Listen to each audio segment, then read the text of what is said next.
العالمين والصلاة والسلام على خاتم الأنبياء والمرسلين وعلى آله وأصحابه أجمعين أما بعد فقد قال الله تعالى في القرآن المجيد وأعوذ بالله من الشيطان الرجيم بسم الله الرحمن الرحيم لتجدن أشد الناس عداوة للذين آمنوا اليهود والذين أشركوا صدق اللہ العظیم۔ حضرات علماء کرام اور عمائدین شہر، اللہ کا بے انتہا فضل، اس کا احسان ہے کہ ہم لوگوں کو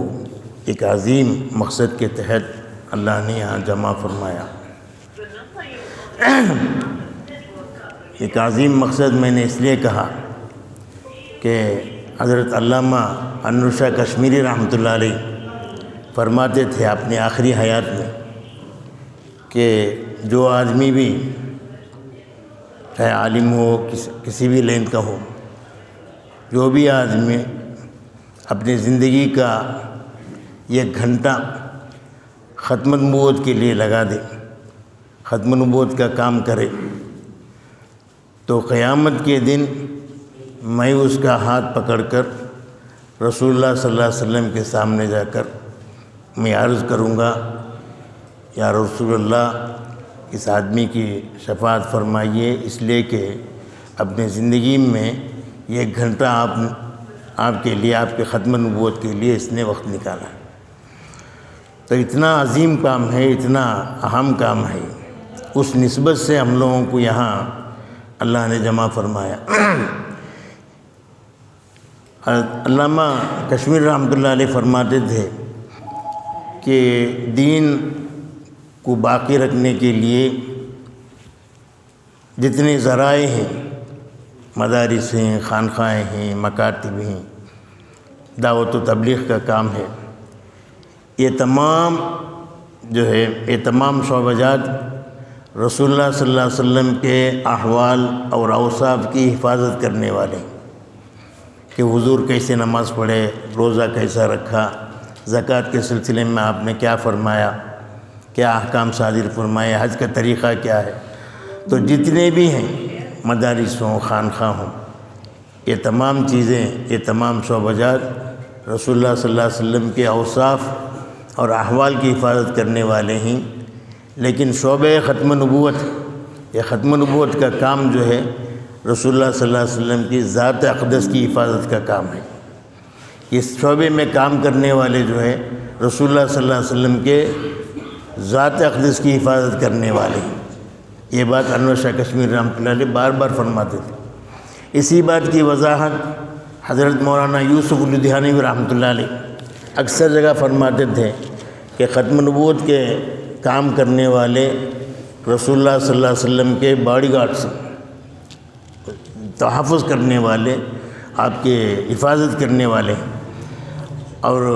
مالک جہاں بھی جاتا باڈی گارڈز جو ہے حفاظتی دستہ اس کے ساتھ ہی رہتا۔ ایسا نہیں ہوتا مالک کسی جگہ چلے جائے اور حفاظتی دستہ باہر کھڑے ہو، ایسا نہیں ہوتا، ورنہ وہ حفاظتی دستہ نہیں رہے گا، بلکہ مالک جہاں پہنچتا ہے وہ باڈی گارڈز بھی وہاں پہنچتے ہیں۔ تو یہ فرما کر حضرت یوسف لدھیانوی رحمۃ اللہ علیہ فرماتے تھے، روتے ہوئے فرماتے تھے، ایسا نہیں ہو سکتا، آقا سرکار دو عالم صلی اللہ علیہ وسلم آخرت میں تنہا تنہا جنت چلے جائیں اور دنیا میں ان کے جو باڈی گارڈز تھے، ختم نبوت کے کام کرنے والے تھے، وہ لوگ باہر رہ جائیں، ایسا نہیں ہو سکتا، بلکہ رسول اللہ صلی اللہ علیہ وسلم جو ہے اپنے باڈی گارڈ کے ساتھ ہی جنت کے اندر جائیں گے۔ تو ایسے اکابرین کے جو ہے پیشین گوئیاں ہیں، ان کے مکاشفات ہیں کہ اس لائن میں کام کرنے والوں تو جو ہے یقیناً ان کی جو ہے رسول اللہ صلی اللہ علیہ وسلم کی شفاعت نصیب ہوگی۔ اور مفتی سعید صاحب پالن پوری رحمۃ اللہ علیہ فرماتے تھے کہ آخرت میں شارٹ کٹ راستہ ہے جنت کو پہنچنے کے لیے، وہ ختم نبوت کا کام ہے۔ یہ حضرت بار بار فرماتے تھے، بہت مختصر راستہ ہے آسانی سے جنت میں پہنچنے۔ تو یہ ختم نبوت کا کام کیا ہے، اس کی تفصیلات کیا ہیں؟ اصل تو پروجیکٹر کا کام ہے، یہ سو سنار کے ایک لوہار کے، یہاں آئے، کچھ بیانات ہوئے، کچھ سنے، کچھ اچھے باتیں سمجھ میں آئی، پھر چلے گئے، یہ نہیں ہے، بلکہ یہاں ایک ذمہ داری کے ساتھ آئے ہیں۔ وہ ذمہ داری لینا ہے، کام کرنا ہے۔ اسی کام کو باطل کس درجے کام کر رہا ہے، کس درجے وہ ہوشیار ہے، چالاک ہے، اپنے اوقات کی وہ حفاظت کر رہا ہے، کس طریقے سے لوگوں کو جو ہے بھولے بھالے عوام مسلمانوں کو ارتداد تک لے آتا ہے، اس کی حقیقت جو ہے وہ پروجیکٹ سے سمجھ میں آئے گی یہ بات۔ اور تمہید کے لیے میں بطور ایک 10-15 منٹ یہ فتنہ کیا ہے، اس کے پس منظر کیا ہے، اس کے پشت پناہی کرنے والے کون ہیں، اس سلسلے میں ایک 10-15 منٹ میں عرض کر دیتا ہوں، اس کے لیے کہ پروجیکٹ کے لیے کافی وقت چاہیے اس کے لیے۔ تو پہلے یہ بات غور کریں کہ آج ہندوستان کے اندر ارتداد تک پہنچانے والے 15 فتنے ہیں۔ قادیانیت ہے، شکیلیت ہے، انجینئر مرزا ہے، اور جاوید غامدی ہے، اور مہدوی فرقہ ہے، دیندار انجمن ہے، رشاد خلیفہ، منکر حدیث، ایسے 15 قسم کے فتنے ہیں۔ یہ فتنے ہر ایک فتنہ اپنے کام میں لگا ہوا ہے، اس کا یہی مقصد ہے کہ کسی طریقے سے عوام الناس کو مرتد بنائے۔ اب سوال یہ ہے کہ اگر 3 باتوں میں اگر ہم غور کریں گے تو یہ فتنہ کیا ہے، تھوڑا بہت تو سمجھ میں آ جائے گا۔ پہلی بات کیا ہے کہ یہ جتنے فتنے ہیں عالم کے اندر، بالخصوص ہندوستان کے اندر، یہ فتنے، ان فتنوں کا مقصد کیا ہے، پہلی بات، اور کیا یہ واقعتاً الگ الگ فتنے ہیں یا ایک ہی فتنہ الگ الگ نام کے ساتھ ہے، ایک بات۔ تیسری بات جو ہے، کیا یہ فتنے دوسرے مذاہب کے اندر ہیں کیا، جیسے اسلام کے اندر مرتد بنانے کے، اللہ کے لیے فون وغیرہ اس میں ذرا آف کرو، یہ واقعتاً ان فتنوں کا مقصد دوسرے مذاہب میں یہ فتنے ہیں کیا، ہیں یا نہیں، کس طریقے سے کام کرتے ہیں۔ اگر ان 3 باتوں میں اگر ہم غور کریں گے تو یہ فتنہ کیا ہے، اس کی سنگینی کیا ہے، اس کا مقابلہ کرنا ضروری ہے یا نہیں، یہ باتیں تھوڑی بہت سمجھ میں آ جائیں گی۔ تو سب سے پہلی بات، ان فتنوں کا مقصد کیا ہے۔ شیخ الاسلام حضرت حسین احمد مدنی رحمۃ اللہ علیہ فرماتے تھے کہ اسلام کا سب سے بڑا دشمن انگریز ہے، یہودی ہے۔ فرما کر حضرت نے مجلس میں فرمایا کہ یہ مطلب نہیں کہ انگریز جو ہے اسلام کی طاقت، اور یہودی جو ہے اسلام کی طاقت کو نہیں جانتا، اسلام کی عظمت سے واقف نہیں، اسلام کی خوبیوں سے واقف نہیں، اس لیے وہ اسلام سے دشمنی کرتا ہے، یہ مطلب نہیں، بلکہ حضرت فرماتے تھے کہ اسلام کی وقار، اسلام کی عظمت، اسلام کے اندر جو صحیح احکامات ہیں وہ ہم سے بہتر جانتا ہے، یہودی ہم سے بہتر جانتا ہے، انگریز اسے جانتا ہے۔ اس کے ذہن میں آ گیا کہ اگر اسلام کی یہ عظمت، یہ حقیقت لوگوں میں منکشف ہو جائے تو عیسائی مذہب باقی نہیں رہے گی، یہودیت باقی نہیں رہے گی، اس لیے کسی طریقے سے اسلام کو مٹانا ہے۔ تو یہ حضرت مدنی رحمۃ اللہ علیہ فرماتے تھے، اس لیے ان کی دشمنی ہے، جہالت کی وجہ سے دشمنی نہیں، خوف کی وجہ سے دشمنی ہے کہ کہیں یہ لوگ آگے بڑھ جائیں تو پھر ہمارے نام و نشان لینے والا، یہودیت اور عیسائیت کو بتلانے والا کوئی نہیں رہے گا، اسلام کا مذہب جو ہے پوری دنیا میں پھیل کر رہ جائے گا، اس لیے جو ہے انگریز اسلام کا دشمن بنا ہوا ہے۔ اور مفتی تو اسی طرح دوسرے اکابر حضرات بھی یہ بات بتائے تھے کہ یہودی جو ہے اسلام کا بدترین دشمن ہے، اسلام کو مٹانا، اور شروع زمانے سے لے کر اب تک مختلف اسلام کو مٹانے کے اور ارتداد کو پھیلانے کے مختلف صورتیں اس نے اپنایا۔ تو یہ ان لوگوں کی یہ مقصد ہے کہ اسلام کو کسی طریقے سے مٹائیں، اس لیے یہی ارتداد کا مقصد ہے، ان فتنوں کا مقصد ہے۔ دوسری بات، قاری عثمان صاحب رحمۃ اللہ علیہ جو ناظم اعلیٰ تھے دارالعلوم میں شعبہ ختم نبوت کے، آپ فرماتے تھے، ایک بار مبلغین کے اجتماع تھا، ہر جگہ ہر صوبے میں کام کرنے والے جمع ہوئے، کچھ اشکالات کیے، کچھ سوال کیا حضرت سے، حضرت جواب دیتے رہے۔ اس درمیان میں حضرت نے فرمایا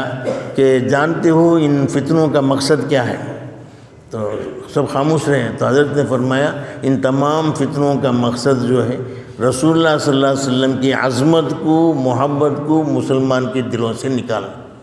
جب حضور کی عظمت اور محبت دل سے نکل جائے گی، ایمان خود بخود نکل جائے گا۔ تو ان کا مقصد ایمان کو نکالنا نہیں ہے۔ بظاہر وہ ارتداد کا کام کرتے ہیں، لیکن در پردہ ارتداد میں سب سے بنیادی چیز جو ہے ایمان اس وقت تک نہیں جا سکتا جب تک کہ قلب مومن میں رسول اللہ صلی اللہ علیہ وسلم کی محبت اور عظمت باقی رہے۔ تقریباً 150 سال پہلے اس پر ریسرچ کیا گیا لندن میں کہ ایک اچھا خاصا مسلمان کو یہودیوں کے اجتماع ہوا، وہاں تیار کیے کہ ہم لوگ جو ہے پیسوں سے، جاب کے ذریعے، حسین لڑکیوں کے ذریعے مختلف عیاشیت کے سامان فراہم کر کے بھی مسلمانوں کے دلوں سے اسلام کی اور ایمان کی عظمت نہیں نکال سکے، اس کے پیچھے کیا ہے؟ تو باقاعدہ یہودیوں نے اس کی تحقیق کی۔ تحقیق کرنے کے بعد پتہ چلا کہ جب تک ان کے قائد محمد صلی اللہ علیہ وسلم کی عظمت دلوں میں رہے گی تب تک جو ہے ایمان کو نکالنا اتنا آسان نہیں ہے، ان لوگوں کو مرتد نہیں بنا سکتے۔ اس لیے سب سے پہلے رسول اللہ صلی اللہ علیہ وسلم کی عظمت کو دلوں سے نکالو۔ اس لیے آپ دیکھیں گے ان فتنوں کا مطالعہ کریں تو معلوم ہوتا ہر فتنہ جو ہے، چاہے قادیانیت ہو، شکیلیت ہو، جاوید غامی، ہر فتنہ جو ہے رسول اللہ صلی اللہ علیہ وسلم کی ذات میں، آپ کے اعمال میں، آپ کے اقوال میں، احادیث کے اندر شک و شبہ پیدا کرتے۔ یہ بنیادی چیز ہے۔ جب جہاں حضور کی ذات پر یا حضور کی باتوں پر، حضور کے افعال پر شک و شبہ پیدا ہو جائے، حضور کی محبت جو ہے نکلنا شروع ہو جائے گی، عظمت ختم ہوتی آئے گی۔ اور جو ہی مکمل طور پر عظمت ختم ہو جو ہے ایمان بھی کیا ہو جائے گا، اس کے ساتھ رخصت ہو جائے گا۔ آپ حضرات کو تعجب ہوگا، شاید آپ مجھ سے بھی زیادہ جانتے ہوں گے یقیناً، کہ آج دنیا میں سنت پر زیادہ عمل کرنے والی قوم یہودی کی قوم ہے، کیونکہ سنتوں کے اندر انہوں نے ایک معمولی چھوٹی چھوٹی سنت پر ان لوگوں نے ریسرچ کیا، اس کے دنیاوی منفعات کو انہوں نے دیکھ کر وہ لوگ اپنے اوپر اپنائے اسے۔ اب مثلا ایک دو بات میں بتاتا ہوں کہ دوپہر میں قیلولہ کرنا یہ سنت ہے، ہم لوگ اسے عام طور پر سنت سمجھ کر چھوڑ دیتے اسے، یا کوئی عمل کرتا ہو، لیکن باقاعدہ چائنا کے اندر اسکول میں، چھوٹے اسکول سے لے کر کالج تک، یونیورسٹی تک یہ قانون ہے کہ 12 سے لے کر 1 تک دوپہر کا کھانا کھانے کے بعد 1 گھنٹہ ان کو قیلولہ کے لیے دیا جاتا ہے۔ یہ لوگ ریسرچ کر کے کہ قیلولہ سے کیا فائدہ ہے، عقلی طاقت کیسے بڑھتی ہے، دماغی توازن کیسا رہنا ہے، اس پر ریسرچ کیا اور اسے قانون شہر کے اندر، ملک کے اندر قانون لاگو کر دیا کہ ہر اسکول میں، ہر گورنمنٹ ڈپارٹمنٹ میں جو بھی آفس ہو وہاں دوپہر میں 1 گھنٹہ قیلولہ کرنا ضروری قرار دیا گیا۔ اسی طرح اسرائیل کے اندر خاص طور پر ان کے جو راجدھانی تل ابیب ہے، وہاں جو ہے سورج غروب ہونے کے بعد ایک ہوٹل بھی نہیں رہنا، ایک کھانے کی چیز، نہ دکان نہ ہوٹل، کچھ بھی نہیں رہے، کیونکہ وہ لوگ سورج غروب ہونے سے پہلے رات کا کھانا کھا لیتے۔ خیر العشاء یا سوافر، کہ رات کا کھانا جو ہے بہت عمدہ جو ہے وہ اجالا رہتے ہوئے کھا لینا ہے، یہ بات آ کر ہے۔ اس لیے وہ لوگ زیادہ سے زیادہ سورج غروب ہونے کے بعد، اکثر طبقہ سورج غروب ہونے سے پہلے قریب وہ روشنی رہنے تک جو ہے کھانے پینے، رات کے کھانے سے فارغ ہو جاتے۔ اور بعض لوگ جو مغرب کے بعد جب کچھ روشنی باقی رہتی ہے اس روشنی کے اندر کھانا پینا ختم کر کے ہوٹل بند کر دیتے ہیں۔ تو ایسا سنتوں پر ریسرچ کر کے وہ لوگ جو ہے قانون بنا لیے، ملک کے اندر، گھروں کے اندر قانون بنا لیا، میں اس کے دنیاوی منفعات کو دیکھ کر۔ اور ہم لوگ ہیں رسول اللہ صلی اللہ علیہ وسلم کے جو امتی کہلاتے ہیں، غلامان رسول کہتے ہیں، ہم لوگوں نے جو سنت کو ایک باعث خیر یا ایک کام سمجھ کر جو ہے اسے ایسے ہی چھوڑ دیا، حالانکہ ہر سنت کے پیچھے آخرت کے فائدے کے ساتھ ساتھ دنیاوی منفعات بھی ہے۔ آج ہر یہودی جو ہے سونے سے پہلے بستر کو 3 مرتبہ جھاڑتا ہے۔ وہ لوگ حضور کو دیکھا انہوں نے کہ کیوں یہ 3 مرتبہ بستر جھاڑنے کی سنت کیوں ہے، تو انہوں نے اس پر ریسرچ کیا بہت کچھ تحقیق کرنے کے بعد، کئی سال تحقیق کرنے کے بعد ان کی بات سمجھ میں آئی کہ جب بستر خالی رہتا ہے، بہت سے جراثیم جو آنکھوں سے نظر نہیں آتے، بہت بڑے بڑے آلات سے چھوٹے چھوٹے نظر آتے، ویسے جراثیم جو ہے بستر پر پھیل جاتے ہیں۔ جب آدمی بستر کو جھاڑے بغیر اگر جا کر سوئے گا تو وہ جراثیم جسم کے اندر داخل ہو کر مختلف بیماریاں پیدا کرتی ہیں۔ تو اس لیے وہ جھاڑنا، اگر جھاڑ دے گا تو وہ جراثیم جو ہے چادر کی ٹکر سے وہ مر جاتے ہیں، نیچے آ کر مرے ہوئے حالت میں گرتے ہیں۔ اس لیے اگر 3 مرتبہ آدمی جھاڑ لے گا تو جو ہے وہ اس کے اندر وہ جراثیم داخل نہیں ہوں گے۔ اسی طرح اگر کوئی آدمی بستر میں سویا، پھر اٹھ کر چلا گیا، دوسرا آدمی آ کر بستر میں سونا چاہتا ہے تو وہاں بغیر جھاڑے اسے جو ہے نہیں سونا ہے، کیونکہ اس کے جسم سے بہت سے زہریلے جراثیم نکل کر بستر میں پھیلتے ہیں۔ اگر بستر کو ہم صاف نہیں کریں گے، نہیں جھاڑیں گے، ویسے ہی سوئیں گے تو وہ جراثیم اس کے جسم کے اندر داخل ہو کر بیماریاں پیدا کرنے، ایسے ریسرچ کر کے یہودی جو ہے اسے اس درجے تک پہنچا کہ اگر یہ لوگوں کی یہ بات میں معلوم ہو جائے کہ حضور کے پاکیزہ سنتوں میں کیا خیر پوشیدہ ہے تو ہر آدمی جو ہے اسلام کی طرف مائل ہو جائے گا، یہودیت کا اور اسے عیسائیت کا نام دنیا میں باقی نہیں رہے گا۔ اس لیے ان کی ازلی دشمنی ہے رسول اللہ صلی اللہ علیہ وسلم کی ذات اقدس سے، حضور کے زمانے سے لے کر۔ آپ حضرات تاریخ کا مطالعہ کریں تو یہ بات سمجھ میں آئے گی کہ رسول اللہ صلی اللہ علیہ وسلم کے زمانے میں یا خلفائے راشدین کے حضرت ابوبکر صدیق کے زمانے میں جتنے لوگ جھوٹی نبوت کا دعویٰ کیے، مسیلمہ کذاب، سجاح، طلیحہ، اسود عنسی، یہ لوگ جو ہے جھوٹی نبوت کا دعویٰ کیے، اور ان لوگوں کا، ان میں کے ہر ایک آدمی کا تعلق یہودیوں سے تھا۔ یہودی نے ان لوگوں کو تیار کیا ختم نبوت پر کاری ضرب لگانے کے لیے۔ اس کا مقصد کیا ہے؟ یہودی جو ہے اس زمانے میں ہمارے سے پہلے ہی رسول اللہ صلی اللہ علیہ وسلم کے دور مبارک میں بھی یہ دور مبارک میں ہی یہ سمجھ لیا تھا کہ ختم نبوت کا عقیدہ اسلام کا حصہ سنگین بنیادی مضبوط عقیدہ ہے، اگر اس بنیاد کے اندر دراڑ پیدا کر دیں، اس عقیدے کو متزلزل کر دیں تو اسلام کی عمارت کو گرانا آسان ہو جائے گا۔ تو اسلام کی یہ عظیم شان و شوکت والی عمارت یہ ختم نبوت کے عقیدے پر قائم ہے۔ اس بات کو ہم لوگوں سے پہلے صحابہ کے دور میں ہی یہودی نے سمجھ کر جو ہے جو ہی رسول اللہ صلی اللہ علیہ وسلم کا وصال مبارک ہوا تو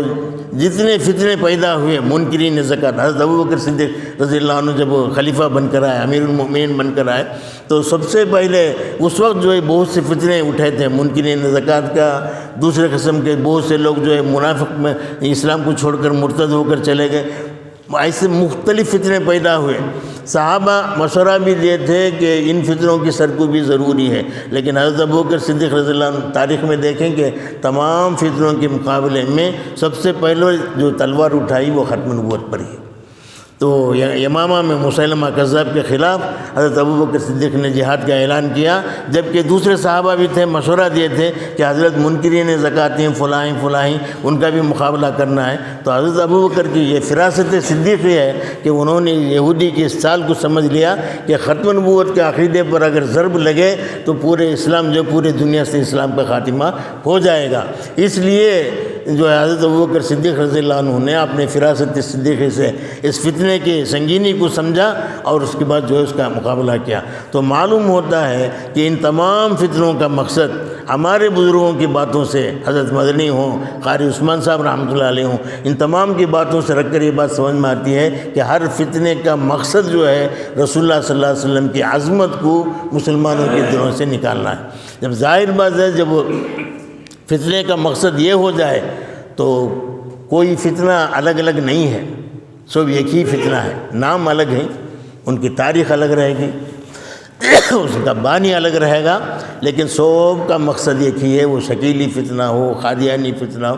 یا جاوید غامدی کا فتنہ ہو، یا مہدوی فتنہ ہو، ہر فتنے کا مقصد جو ہے وہ ایک ہی رہے گا کہ حضور صلی اللہ علیہ وسلم کی عظمت مسلمانوں کے دلوں سے نکل جائے۔ جب مقصد ایک ہے تو فتنہ بھی ایک ہی ہے، نام اس کا الگ الگ ہے۔ جیسے ہم لوگ کہتے ہیں نیا شکاری پرانا جال، شکاری الگ الگ ہیں،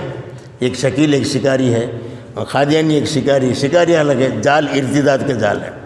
رسول اللہ صلی اللہ علیہ وسلم کی عظمت کو ختم کرنے کا، حضور کی شان میں گستاخی پیدا کرنے کا نام جو ہے یہی فتنہ ہے۔ اسی وجہ سے حضرت مفتی سعید صاحب پالن پوری رحمۃ اللہ علیہ فرماتے تھے کہ ختم نبوت کا مطلب یہ نہیں ہے کہ کسی علاقے میں قادیانیت پیدا ہو جائے اور علماء اس کے خلاف کھڑے ہو کر رد قادیانیت پر کام کریں، اس قادیانیت کو ختم کریں۔ صرف یہ کام خالی ختم نبوت نہیں، بلکہ ہر وہ کام، ہر وہ فعل، ہر وہ قول جو رسول اللہ صلی اللہ علیہ وسلم کی عظمت کے خلاف ہے، حضور صلی اللہ علیہ وسلم کی گستاخی پیدا کرتا ہے، ایسے ہر قول اور ہر فعل کے ساتھ مقابلہ کرنا اور اسے ختم کرنا، یہ جو ہے یہ ختم نبوت ہی کا کام ہے۔ یہی ختم نبوت ہے کہ رسول اللہ صلی اللہ علیہ وسلم کی شان میں گستاخی پیدا کرنے نہ دیا جائے، آپ کی شان میں، آپ کی ذات میں، آپ کے احکام میں،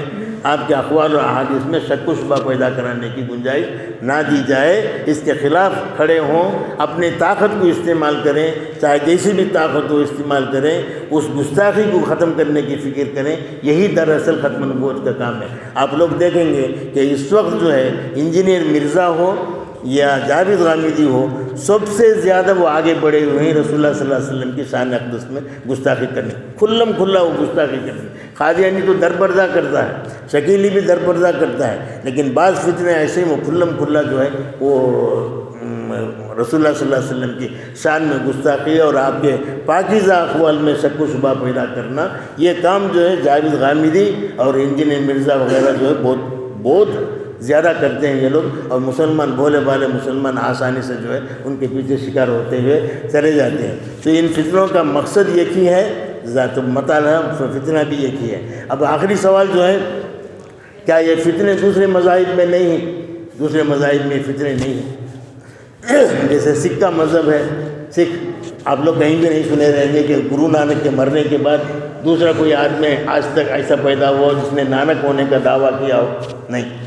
اسی طرح ہندو مذہب لے لیں، عیسائی مذہب لے لیں، کوئی آدمی عیسائی مذہب میں عیسیٰ علیہ السلام ہونے کا دعویٰ نہیں کیا۔ اسی طرح ہندو مذہب میں جتنے وہ خدا مانتے ہیں، کوئی بھی جو وہ خدا ہونے کا دعویٰ نہیں کیا۔ کیوں نہیں کرتا؟ وہ لوگ اسی طرح باقی ہیں، اس لیے کہ یہودی ان کے پیچھے نہیں پڑا، ان کے خلاف جو ہے کسی کو تیار نہیں کیا۔ کیوں تیار نہیں کیا؟ وہ جانتا ہے کہ یہ سب غلط مذہب ہے، ان سے کچھ ہونے والا نہیں ہے،